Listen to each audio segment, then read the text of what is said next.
Hey, you made it to Jules and Thom. Thanks so much for joining us this evening. We've got a great show for you planned this evening. We have lots of Clintonians that have brought in lots of great culture and art to share with you today. We are coming to you to share and celebrate a little of Clinton's unique culture and artistic diversity. You might be surprised all the different cultures represented in Clinton. Tonight, Puerto Rico and Vietnam jump to the front. Now, if you don't know, Jules and Thom is a cool little coffee shop and studio in the Glenwood neighborhood of Clinton. Jules and Thom serves up some of the best coffee, teas, and lattes and other drinks in town. Plus, they make some very cool dog art-centric artwork. See behind me? So there are over 400 different breeds of dogs. They've done about 125 of them, and they're going to do almost all 400 before they're done. So come check out. Maybe you'll find your breed here. We also tonight have lots of other special elements to the show that we wanted to share with you. Miguel Torres is here. He has two really beautiful songs to sing live right here in the studio. Or maybe I should call it a shop or a studio, but it's really both a studio and a coffee shop together. So it's art and coffee all brought together in one place. Plus, Jules and Thom always have their vinyl spinning on the turntable in the background for some great music. Jody Kaplan is here. He's a talented local poet from our Glenwood neighborhood. Will share with us some of his creative verse, also live in the studio. And as we have for every show, we have features on culinary arts, storytelling, history, visual art, and a lot more. So thanks for taking a few minutes of your evening with us to enjoy live from Jules and Thom. Now, if you're not from around here, we're coming to you live from Clinton, Connecticut, which is on the shoreline in Connecticut, overlooking Long Island Sound. And since this is a virtual broadcast event, you could be watching from anywhere in the world, really. That's one of the silver linings that we've learned in COVID. And that's if we've done a good job with our social media. So hopefully there's some of you watching from far and wide. I guess I should introduce myself at this point. I'm Steve Van Ness. I'm the president of the Clinton Arts Council. And the Arts Council and Jules and Thom got together and came up with this idea to do this virtual broadcast event. Since we can't be live and do live events, we thought, well, let's try to do something that would be fun and broadcast that would celebrate the arts and culture of our town. And we wanted to be able to produce a broadcast that would be creative, have some fun, present many of the aspects of our culture, and let many of the artists in the local community get seen by all of you. So let's get started. So since we're at Jules and Thom, you might as well meet my friend, Jules and Thom. Hey guys, Jules and Thom here. We're a husband and wife cartooning team, and we also run a little espresso bar right here in the heart of beautiful Clinton, Connecticut. This event that you're about to watch is going to be broadcasted here in the shop, and we want to give you a little sneak peek of what it's like inside. Welcome to our shop. Here you can find an assortment of handmade products. While you're here, be sure to check out the Doggo Collection, our raw cartoon tribute to the world's dog breeds.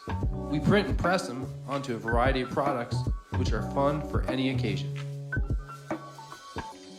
Excite your senses with the colors around the shop, the smell of local roasted coffee, the sounds of our favorite records, and the taste of goodies.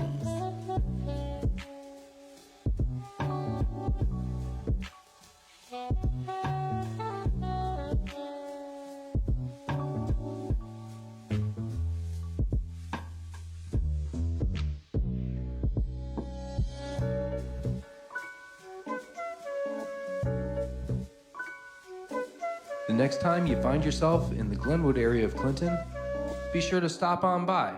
We'd love to meet you and make you a drink.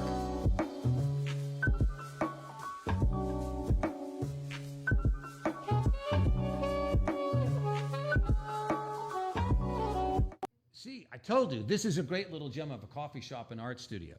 Now, long ago, before COVID started, the Arts Council had a really creative storytelling series that was running, that we did on the stage of our beautiful 400-seat Art Deco theater in downtown, which also has an art gallery downstairs. But more about that later. Storytelling is a wonderfully creative and actually not so simple art form. If you haven't been to a storytelling show, like songwriting, it takes refining your craft to make it sound and convey the message that you really want. Storytelling is much more impactful live, but it doesn't mean we shouldn't continue our almost 2-year tradition of doing storytelling. We even presented a virtual storytelling show during COVID that we broadcast. So to keep the storytelling alive and to keep it going even in our still virtual times before we come back live, we've got a story for you tonight that's somewhat heavy, but it's got a really good message and an important ending to it. So we thought it was important to share it with you. Storytelling is sometimes uplifting in the end, but the story is something that you have to take in. So please welcome Tina Carasello. When my daughter Jessica was 8 years old, she was very particular about her wardrobe. She only wore her older brother's hand-me-downs. All through 3rd and 4th grade, polo shirts tucked into long shorts, belted. Her only concession to me was some ruffled socks. This is because she wanted to be just like Nick. She adored her older brother. Nick was beautiful. Dark curly hair, dark eyes, and a big gorgeous smile that could light up any room. And the best hugger. When he hugged you, there was no doubt you were getting all of him. You felt it. Nick was smart, outgoing, generous, funny, and had lots of friends. He was champion for the underdog and always the protector. He and I took a trip to Seattle when he was 12. As we walked around downtown Seattle, among the skyscrapers, he asked me, "Mom, why don't you give any money to all these homeless people that we see here?" And so we talked about it, and I told him the next day he would get to decide. I gave him $21 bills and told him to decide who they should go to. Well, by lunchtime, all of his dollars were gone. Nick was an athlete, playing every sport growing up and starting kicker for his high school football team for 4 years. And his dad, my husband Mike, was his coach for most of his young life. Starting with baseball when he was 5 and moving on to soccer where he excelled. That is until Nick became too good for Mike to coach. Nick was quick-witted, funny with a good sense of humor. One day while we were at dinner, he thought it'd be funny to quiz me on football. Players' names, teams, positions.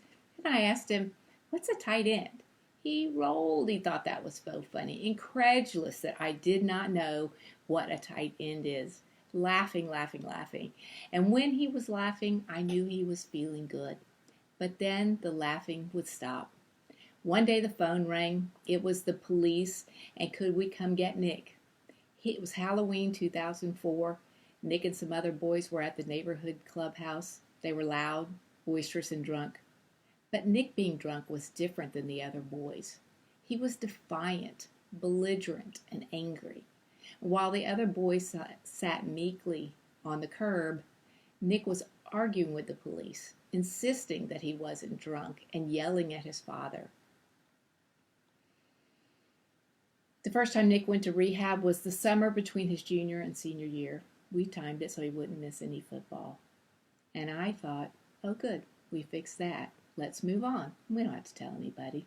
And so we went back to a fall of normal life. I didn't tell my mother. I didn't tell my best friend. But he couldn't separate himself from the people and the places that contributed to his using. And he found himself smoking pot and drinking all the time. He asked us if he could change high schools for the last semester. What a hard idea to consider.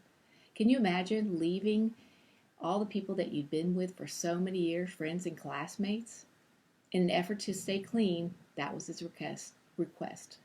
And so he changed to a new high school for the last semester of his senior year.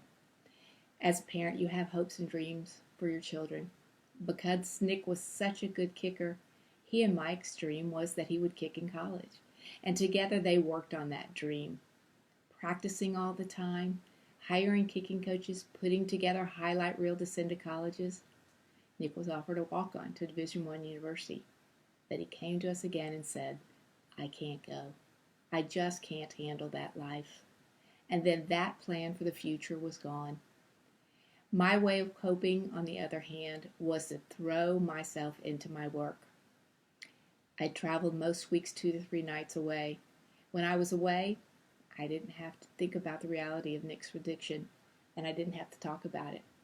As for Jess, she and Nick both tried to make their sibling relationship a good one, but Nick was an addict and everything that goes along with that. She'd witness him doing things like asking us for gas money and knowing he would use it for drugs. She'd come to us and she would say, what are you doing? Why do you do all this? She resented him for the angst he was causing us, her parents. And yet again, another apology, I overheard Jess say to Nick, all I want from you is to never have to apologize to me again. Heartbreaking. There was a lot of conflict in the house. I remember one time I told Mike and Nick, either Nick goes or I go. And I was serious. My husband was enabling Nick and Nick was taking advantage. Ultimately, we ended up subsidizing an apartment for Nick. Sometimes you make new friends through shared experiences. Not so with addiction. It was lonely and isolating. We missed out on family trips because Nick couldn't go. We spent Christmas with just the 4 of us. We didn't hang out with our best, closest friends when they all got together. I have a picture of my niece's wedding in Connecticut. Everybody is there. Aunts, uncle, cousins, now deceased grandparents. Everyone except Nick. Nick should have been in that picture. I wish we'd been more open. Life is a series of challenges. What would you do if your child had a high fever in the middle of the night? I remember as a young mother, first person I called was my mother. After that, I called my sister-in-law. Then I called my best friend. And I'd seek advice from them. And they were there with me throughout the illness, and I'd have their support and their advice and their help. It's essential. It's normal, except if it's a mental health issue. I didn't call anyone. Finally, when he was 23, Nick was diagnosed with bipolar disorder. This was concrete. It made sense to us. His use of alcohol and drugs were self-medication. In a way, they tempered the manic feeling, that drive to go, go, go, and always be up. But Nick just wanted a normal life. He was prescribed medications to help with the moods that come with bipolar, and he started taking them. He always questioned them. He did not want anyone outside our immediate family to know that he was bipolar or taking medication. And he asked me, why is bipolar medication okay and other drugs are not? We'd always said drugs were bad. Why was this any different just because it's prescribed? We tried to explain to him it's a process, that he had to give it time and it was an adjustment for the brain. Eventually he'd go off the medication, I think because he was feeling better and thought was back to normal. And then he'd spiral. He'd start drinking and using drugs again. It was a cycle that would lead him again asking for help and starting over. This often involved trying new meds. Transitioning to meds is difficult, often taking up to 3 months to be effective. 3 months was a long time for Nick. And then, as if things could not get worse, with the instability of taking the prescribed medication and the use of alcohol and street drugs and then coming off of everything, Nick started to have psychotic episodes, seeing and hearing things that were not there, paranoid that people were following him, that they wanted to hurt him. And more than one occasion, he ended up hospitalized. There were somewhere around 9 rehab stints. At least 4 of them were after his diagnosis. And still, we didn't tell anyone. One time Nick was living in a sober house in Florida, and we got a call that he was in jail. He'd stolen a car. But the truth is, when Nick was in jail or in a recovery center, we slept better. We breathed easier. At least he was safe. When you can't talk about your child honestly with the most important people in your life, it's isolating, like our own form of jail. Why didn't we share? We were ashamed. We'd done everything right 2 loving parents, good schools, nice neighborhood, fun activities. Why was this happening to us? We thought we could fix it. Why couldn't we fix it? We were sad that it was happening to Nick. We were frustrated with his behavior, and we were angry that he didn't seem to get it. To talk about it would be to ask for sympathy, to admit we had failed in some way, and to say that our Nick was less than. But would we have said the same if he had cancer? Nick died on September 22nd of 2017 at the age of 29 in a horrible accident, and with him our hopes and dreams for him died, and our shame died. After Nick's death, Facebook was alive with speculation about him, what had happened and how. Most of it was pure gossip and false. As I was writing Nick's obituary, my smart, beautiful daughter was helping me find the words and said, "What do you want people to know, Mom? Are you going to tell the whole story?" And I said, "This is going to affect all of us. What do you want everyone to know?" As a family, we agreed that the obituary would include Nick's challenges with addiction and mental health. At his funeral service, Mike and I stood in front of a standing room only crowd. We each talked about our son, how wonderful he was, how we miss him, and how he suffered from mental health and specifically addiction and bipolar. We talked about taking trips, playing sports, and the love we had. We also talked about alcohol, drugs, and bipolar, and how they ruled half of his life. And then a big surprise. At the end of the service, in a small reception room, hundreds of people filed past us. One leaned in and whispered, "I suffer from bipolar too." And then another, as she hugged us, said, "I too suffer from bipolar." And a little later, someone said, "My mother suffers by bipolar." And another mentioned her brother. There were 8 in all. Some were public, most were not. But all of them thanked us for being truthful and speaking up and telling Nick's real story. And now, I still hear him bounding through the back door with a loud cry of "Mom!" ringing throughout the house. So I don't shut up about Nick.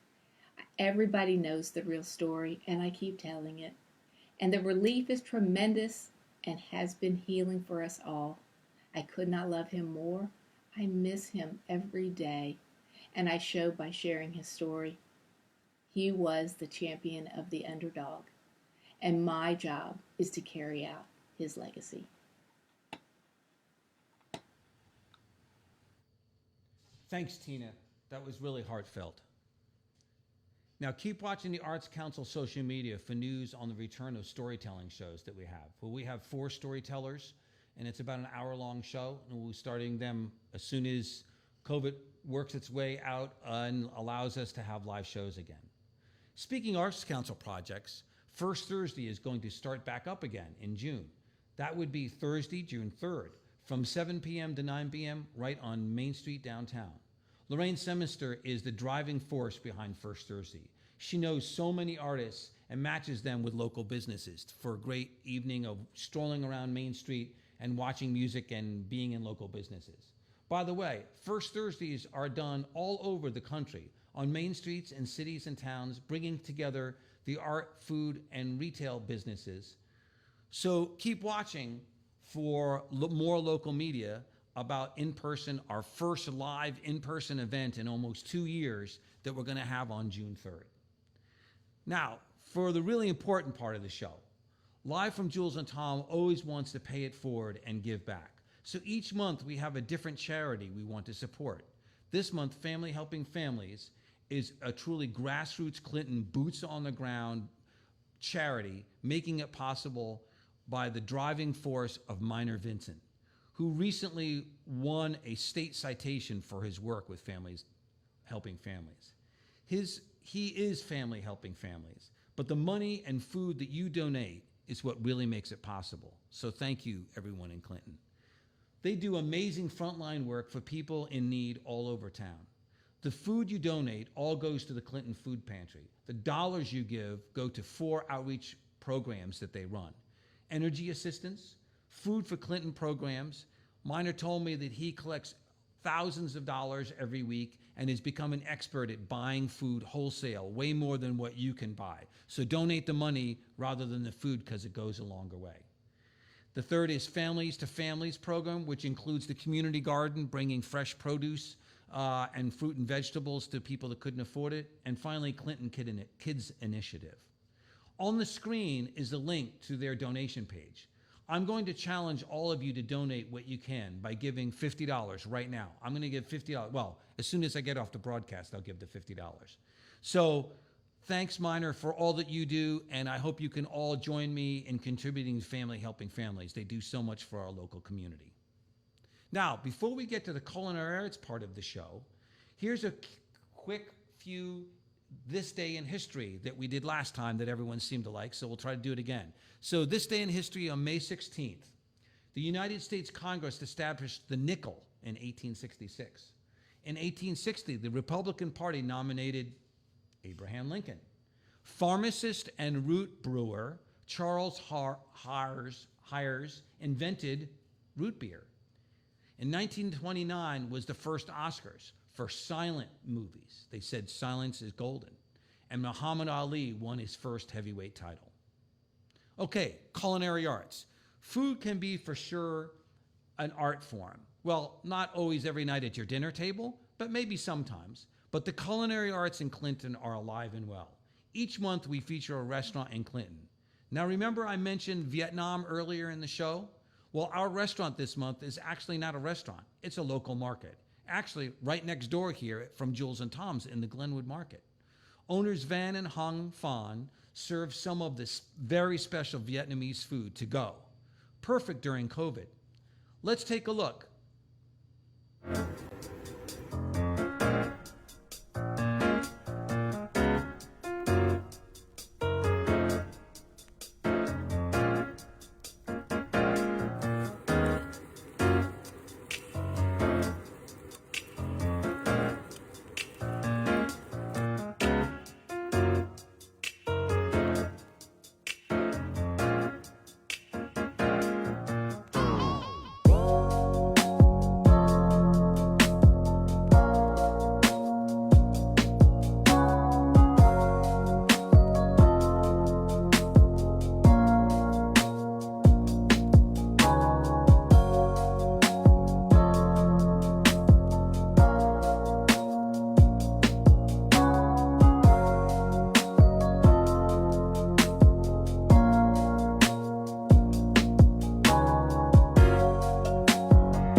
So if you haven't checked out Clinton's own Vietnamese culinary connection, stop by soon. And if I have to give a shout out to their son, Chris, who made this video. I forgot to ask him what his age was when I learned the other day when I went to the store who made the video, but he's like maybe in middle school and he made the whole thing from scratch. His parents were like, I can't believe this. So Chris is gonna be a professional videographer, I think, someday. Keep working at it, Chris. Now, live music. How we miss having live concerts in person and going to a live concert. But that's not a reason to stop. And being able to have live broadcast music is the next best thing to being live at a concert. Miguel Torres, I mentioned before in the beginning of the show, who's also a local Clintonian. Miguel sings this song telling the story of a postman delivering a love letter up a long flight of stairs and a man lamenting what might have been. The song is called The Last Step. Please welcome Miguel Torres.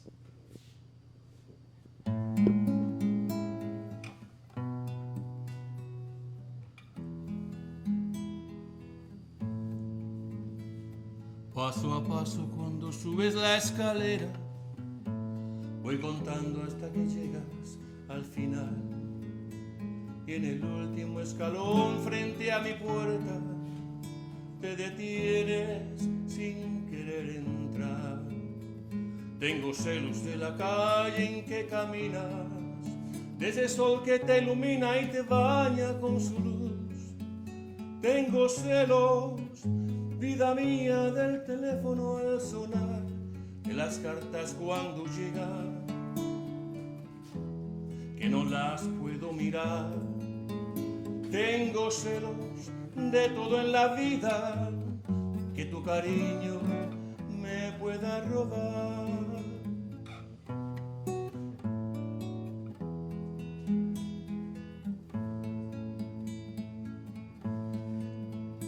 Paso a paso, cuando subes la escalera, voy contando hasta que llegas al final. Y en el último escalón frente a mi puerta te detienes sin querer entrar. Tengo celos de la calle en que caminas, de ese sol que te ilumina y te baña con su luz. Tengo celos, vida mía, del teléfono al sonar, de las cartas cuando llegan, que no las puedo mirar. Tengo celos de todo en la vida, que tu cariño me pueda robar.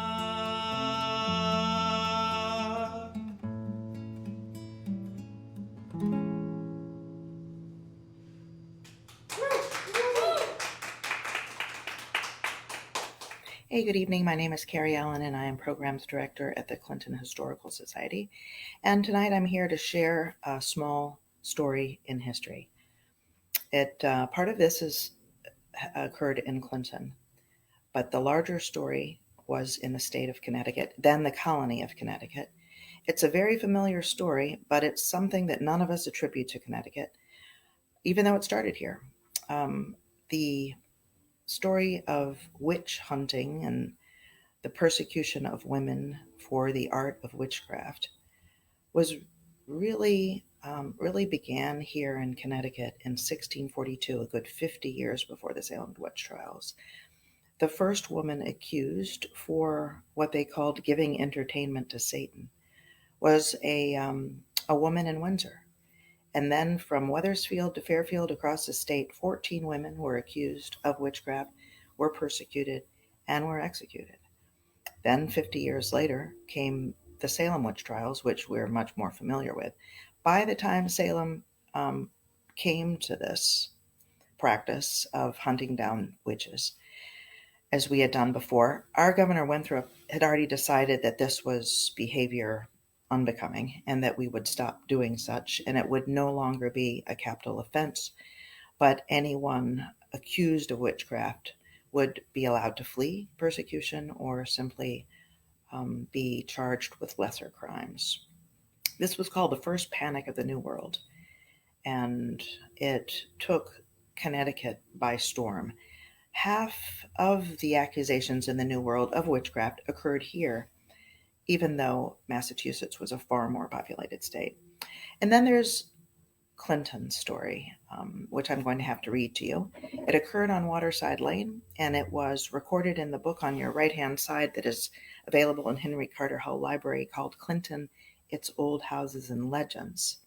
And here it reads, button ball or sycamore trees standing in front of many old houses stem back to a legend of New England witchcraft days when women were put on trial for practicing witchcraft.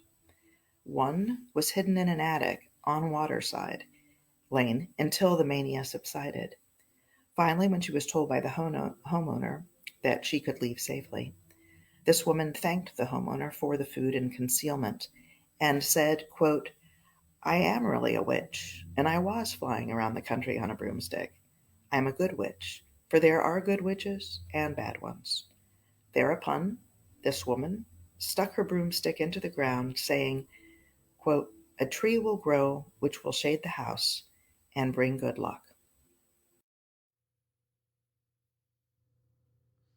So now you're starting to get an idea of some of the diversity of art, culture, and history during the live Jules and Tom show, huh? Miguel Miguel's Puerto Rican roots and his 20 years of playing guitar at St. Mary's Service in Clinton make him a Clinton treasure. We'll hear from Miguel again later with another great song. For those of you not from the Clinton area, thanks for your patience in watching our little Clinton history feature by Carrie. And if you are from the shoreline, we thought you might be interested in learning a little bit more about the history. And each month we're going to do a different piece about Clinton history. Next up, we turn to mural art. Two of Clinton's own mural artists. One of the murals is right here on the side of Jules and Thom, literally on the wall right behind me, on the side of the building that Morgan High School student Logan Cummings drew, and you'll see that in a minute here. The other mural artist, Liz Egan, is not just an artist, but a visual art leader in Clinton. Her organization, the Clinton Art Society, supports and promotes many visual artists in so many different ways, including ongoing art exhibits in the Clinton Town Hall. That's right, Clinton Town Hall not only has a 400-seat theater, but it also has an art exhibit space. So let's learn a little bit more now about our mural artists.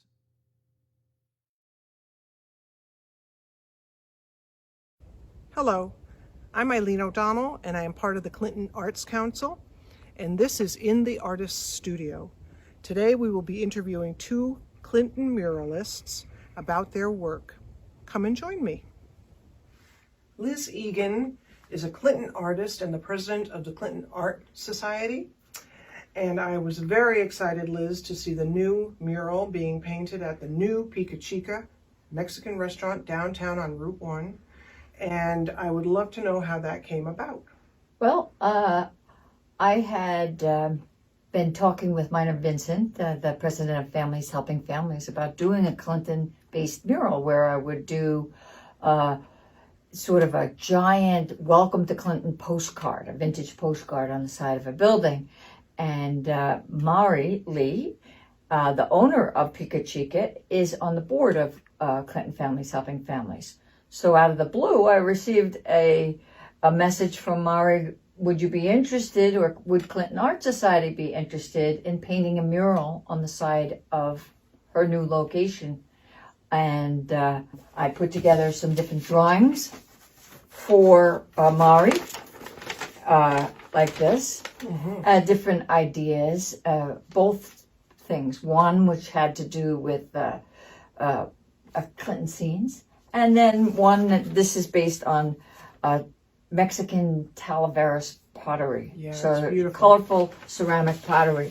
So once I settled with her on a design, then I went and bought the paint and started the next day. That's great. I have to say, I love it. I see, of course, from your studio that you do smaller works as well as large. And I'd like to know if you have a preference. Do you like working small? Do you like working large? Which do you prefer? I don't have a preference.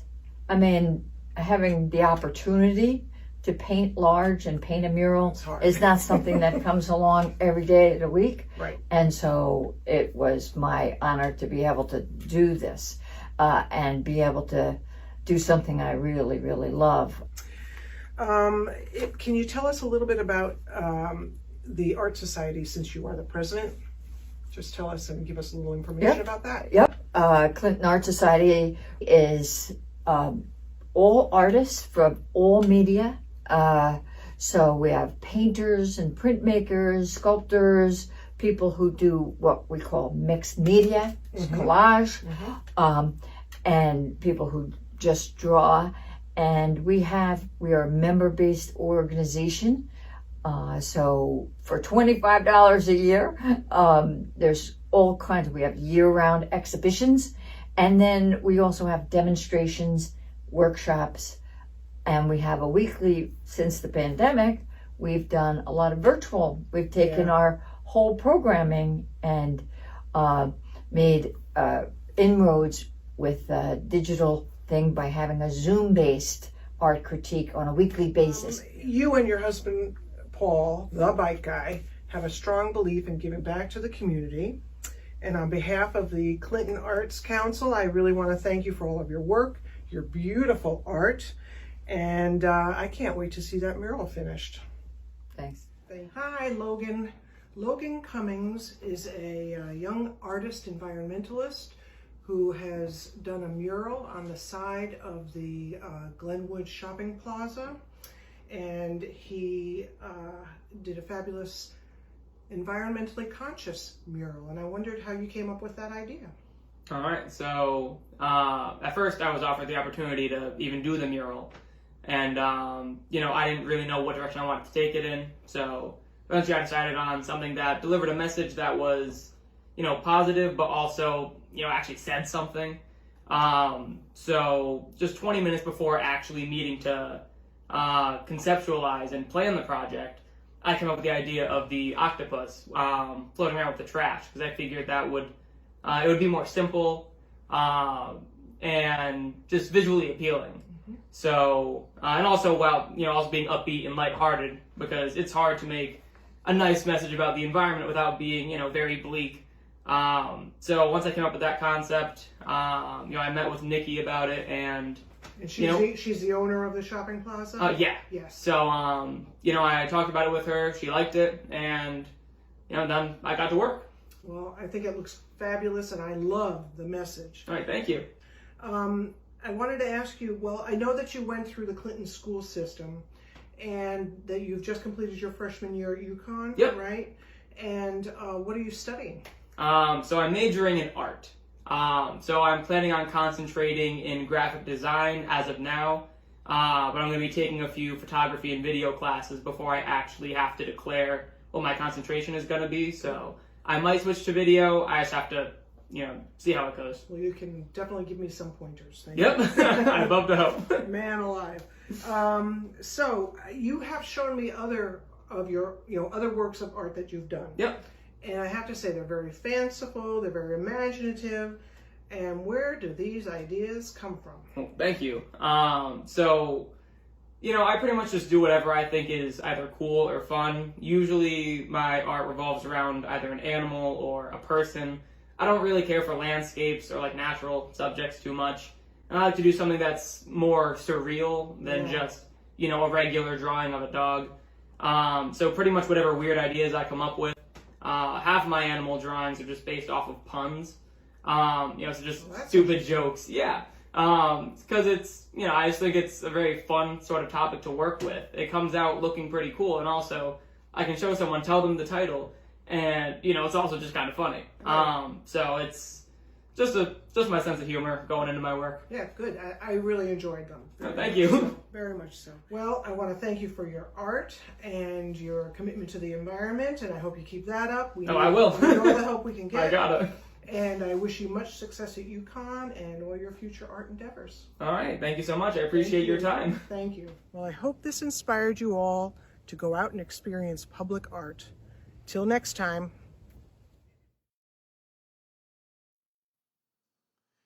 Thanks, Eileen O'Donnell, for all that creative effort at being a champion of the visual arts in Clinton. This video and a longer, more extensive look into both Liz and Logan's work will soon be available on the Arts Council YouTube channel that we just started, along with all the Live from Jules and Thom broadcasts. The video that you just viewed is the kickoff to a new Arts Council video series called In the Artist Studio. Eileen will be sitting down with dozens of visual artists from Clinton in the months to come, so be looking out for it. Now, from mural art to the spoken word, please meet Jody Scott Kaplan, a well-known online media poet and motivational speaker. Jody? Pandemic blues. Pandemic blues. These losses too great, too much to bear. Politics too much the same. Not a time for fame nor a walk lightly taken, for our steps are heavy, our hearts are strained. Our thoughts seek more than the same old story, one of endless tales of cants and whys, of healthcare overpriced, lacking, or just politicized, of lives too short, of time too long, of songs, of endless tales, both long and short. These losses too great, the burdens heavy, when hearts carry one another, through waters running deep, through waters running deep.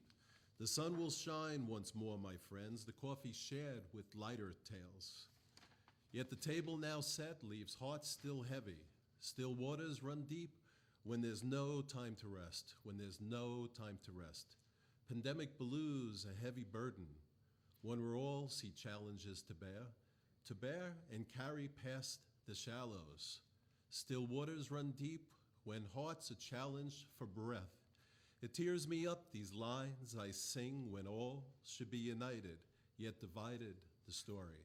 The sea needs to part to remember our humanity. Still waters run deep when we lack unity. Pandemic blues can see less shadow when we see each other, more light when we pull together. The seas may part once more to see, not the same old story, one of grace and love, not politicizing these lines I sing, not out of hate nor lightly sung, but a twist of fate. We need each other for the burden to lighten. The seas need to part, for hearts can see when shown a path, one of unity. A voice is raised as one another, past politics, medical costs, past divides so deeply set, we forget their beginnings, yet carry their threats of an action or distance too great. The overtones drag us under a sad wave of fate, yet our voices need breath, those suffering a chance, those we love to be heard past polarization, past the status quo. Our love should carry us, not sink us like foe. Together we can do better, together we must. History will reflect our burdens well past the dust. We can still lighten the burdens of still waters running deep, be that life raft, that diplomat, that song shared, that reminds unity is a breath of hope. Pull together past the rhetoric, lighten someone's heart, for these losses too heavy, too hard to bear.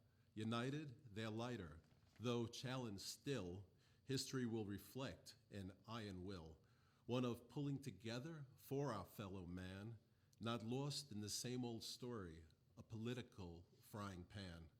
Still waters run deep, our hearts are heavy, yet with love, putting aside our differences, we just might breathe a bit easier, save some loved ones too.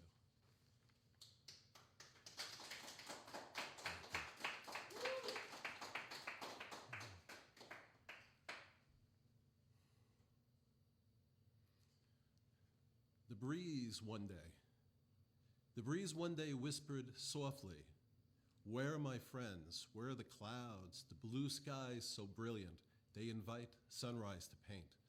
The birds high up dancing, the tales that teach, that tell of the winds of change, the wonders of old, the timelessness of love and loss.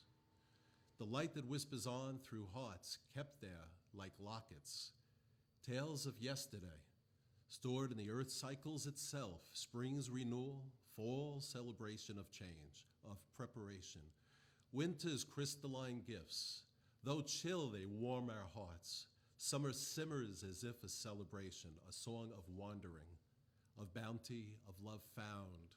For what better gifts than being at peace, at one with, seeing the beauty that surrounds the wind whispered once more, is love only what we've been told? Then realize the revelation indeed. It's the gifts that stir our hearts, that center us, give our breath reach, that totality of being, not simply in a moment, but intrinsic in its weave, the gifts of first breath, dreamed realities, hearts seen, shared, even the stars in the sky then dancing as the wind sings of the gifts of unity, being a part of a tapestry that bonds us all. May we heal, love, our dreams be realized. Those cycles of life remind of the gifts when we raise each other up, carry each forward, as if we share one heart, beating as one. In unity in our challenges, in our celebrations, my hopes for us moving on, regardless of where we've come from, that we may walk together for one another, those hearts resonating as one.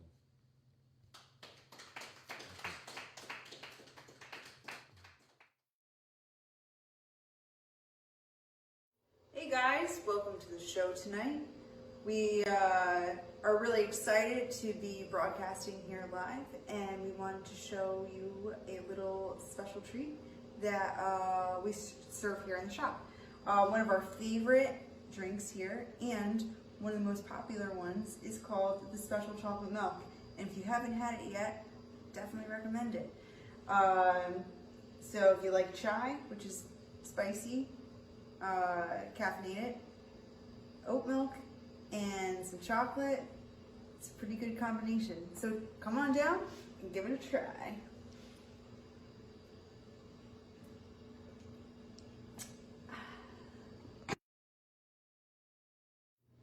Hey guys, Tom here from Jules Thom. Every month we run a sweepstakes and give away some fun products from different vendors of ours. And this month we are featuring Grayson Bakery, wonderful bakers who provide us with delicious blondies and brownies. Our favorite, the vegan birthday cake blondie. So let's just get the contestants in their little entry sack here. There we are. We have the contestants. We have the sack. Put the contestants in the sack and give the sack a shake. The winner of the Grayson Bakery sweepstakes is Amanda A. Congratulations, Amanda. Now, if you want to join next week's sweepstakes, why don't you go on ahead over to the Jules Thom Facebook page that you'll see on the bottom of the screen, and you'll be entering to win not only one, not only two, but 3 red, white, and blue made in the USA bandanas. Head on over to our Facebook page and enter to win, and see you next time. So now you understand a little bit more why you should stop by Jules Thom if you're not already a regular, because coffee is king. Thank you, Jody, for all those great words. I think we've all had some pandemic blues in the last year and a half. And thanks, Jules and Tom, for doing that special coffee giveaway. And congratulations to Amanda. Hey, take a quick look at this little segment Jules and Tom put together of stills from the Family Helping Families group. We wanted to celebrate the great work and all the volunteers that make Families Helping Families possible. Hey, and did you donate yet? Let's check out this little video that Tom put together with Jules.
So donate today.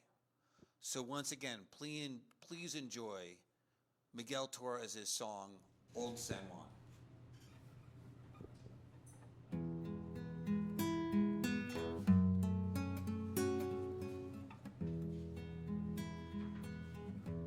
En mi viejo San Juan, cuántos sueños foré en mis años de infancia.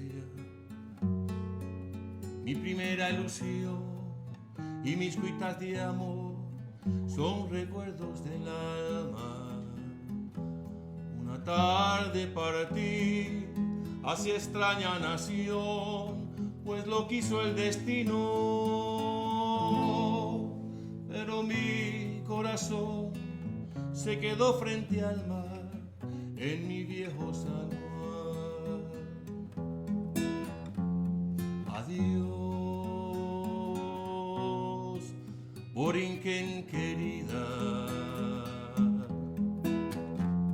Adiós,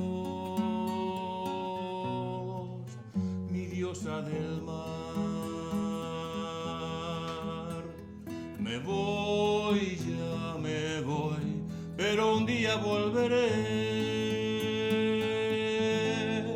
a buscar mi querer, a soñar otra vez en mi viejo San Juan.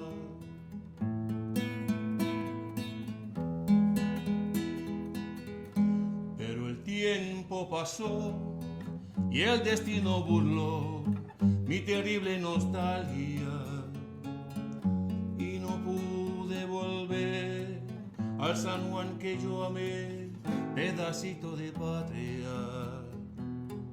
Mi cabello blanqueó y mi vida se va, ya la muerte me llama y no quiero morir alejado de ti, Puerto Rico del alma. Adiós, Borinquen querida. Adiós, mi diosa del mar. Me voy, ya me voy, pero un día volveré a buscar mi querer, a soñar otra vez en mi viejo San Juan,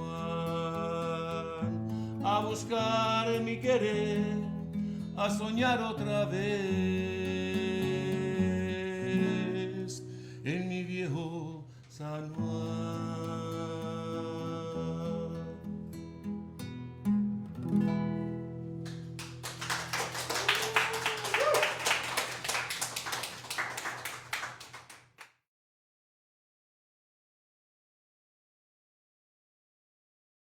Welcome to Stem to Fern. We are Clinton's newest botanical boutique and gift shop. Throughout the shop, you'll see all sorts of exotic plants and beautiful additions for your living home decor. And we also feature about 12 different local artists, most of them from right here in Clinton. And so doing what we can to support local. I shop local first, and loving all of the support that we are receiving from everyone. And come in and check it out. Thanks. Thanks, Emily. Emily's one of the council board members, and she's so active in so much that happens downtown.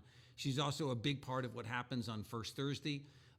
In working with the town to get all the permits and happening, and she's a vital part of what we do.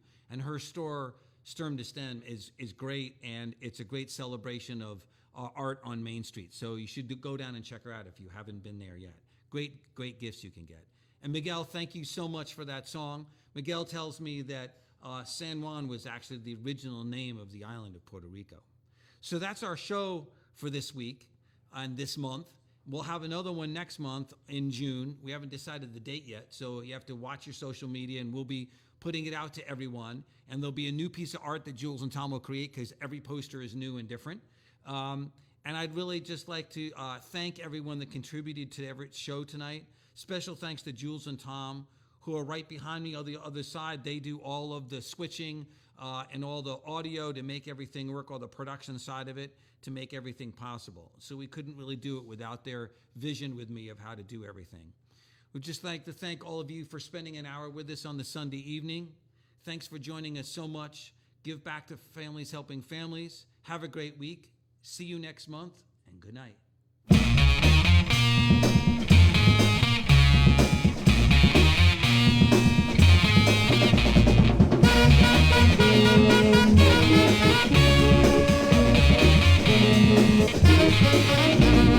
Hasabe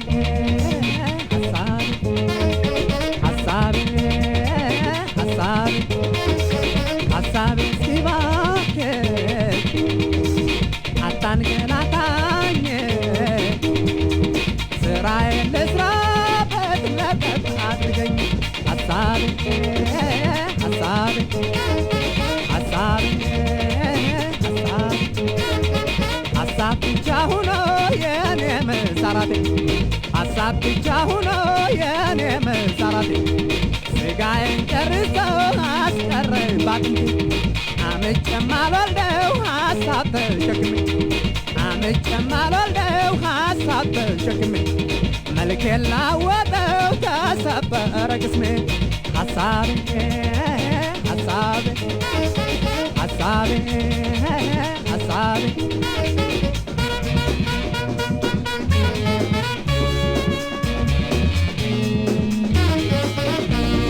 ሀሳቤ ሀሳቤ ሀሳቤ ሀሳቤ ሀሳብ ኧረ ሀሳብ አታንገላታኝ ሰርቼ ልብላበት ለቀቅ አድርገኝ ሀሳቤ ሀሳቤ ሀሳቤ ሀሳቤ የቅርቡ ሳይሞላ አርቄ እያሰብኩኝ እግዜር ያለው ላቀረ እየተጨነኩኝ መኖሬን ረሳሁ እኔን ተገዛኩኝ ለማይሞላ ጎጆ ለማይቃና ቤት ለማይሞላ ጎጆ ለማይቃና ቤት በሀሳብ ቆስሏል ጎኔን ስንት ዓመት ሀሳቤ ሀሳቤ ሀሳቤ